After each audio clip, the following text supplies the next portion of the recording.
Efectivamente, presentamos la reserva al artículo 29, fracción segunda, de la ley del Instituto del Fondo Nacional de Vivienda y el artículo 136 de la Ley Federal del Trabajo, donde estamos pidiendo que quede como estaba con el 5% y no como la propuesta que se reduzca al 2%. La reserva que propongo ante ustedes se refiere exclusivamente al seguro de desempleo, que como ya se ha expuesto aquí, es el que constituye el centro del debate. En este sentido, a pesar de que el seguro de desempleo representa el logro de un ideal social que tiene en el centro de su concepción la disminución de la vulnerabilidad, la pobreza y la desigualdad derivada de una eventual pérdida de empleo. Su consecución es en un Estado democrático y social de derecho, no debe ser a costa de otros derechos que en nuestra Carta Magna se encuentran consagrados como derechos fundamentales. Diputadas y diputados, la aprobación de este dictamen en sus términos no solo representa el incumplimiento y la falta de palabra por parte del actual gobierno, pues lejos de destinar más fondos públicos, que en un principio constituyó el argumento para la onerosa alza de impuestos, el gobierno federal reducirá los recursos destinados al Fondo de Ahorro para la Vivienda a cambio del seguro de desempleo, sino que constituye además una afrenta a nuestro propio orden constitucional. Nuestro máximo ordenamiento es muy claro en su artículo 1 constitucional, párrafo 3, señala a la letra que todas las autoridades, en el ámbito de sus competencias, tienen la obligación de proveer, respetar, proteger y garantizar los derechos humanos de conformidad con los principios de universalidad, interdependencia, indivisibilidad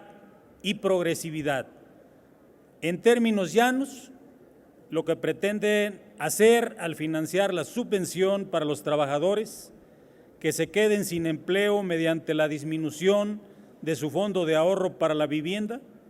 es un acto inconstitucional,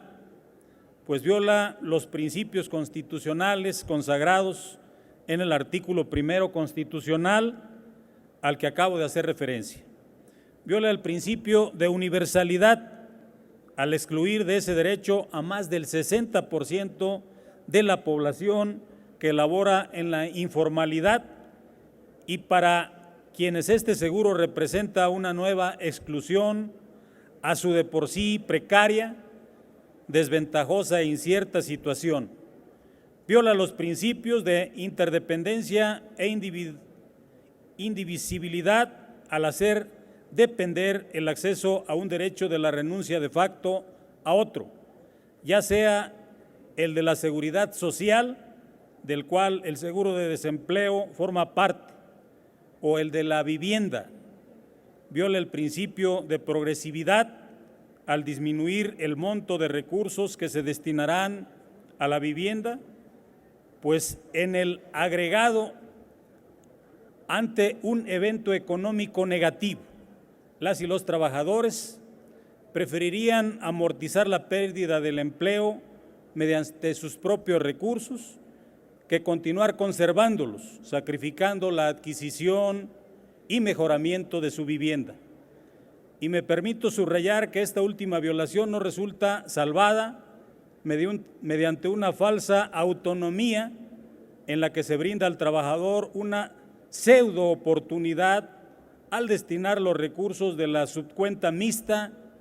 a autofinanciarse su propio seguro de desempleo, a obtener un crédito de vivienda o a destinarlo a su pensión al momento de su retiro. pues los derechos son, repito, indivisibles e irrenunciables. El trabajador no puede ser orillado a renunciar a ninguno de sus derechos. En otras palabras, el Estado es el que constitucionalmente está obligado a garantizar el acceso a los derechos y no las y los ciudadanos de autopreservarlos. Esto, compañeras y compañeros, como resulta obvio, es un contrasentido, pero entendemos que es al mismo tiempo un reflejo de la prioridad de este gobierno. Por un lado, y en primer lugar, el sector patronal, al haberle preferido dejar intactos sus costos por concepto de aportaciones y de habérselos cargado al trabajador. Por otro, y en segundo lugar, su imagen en el exterior, pues es el único de los 34 países de la OCDE que no tiene un seguro de desempleo, situación que se ve obligado a subsanar,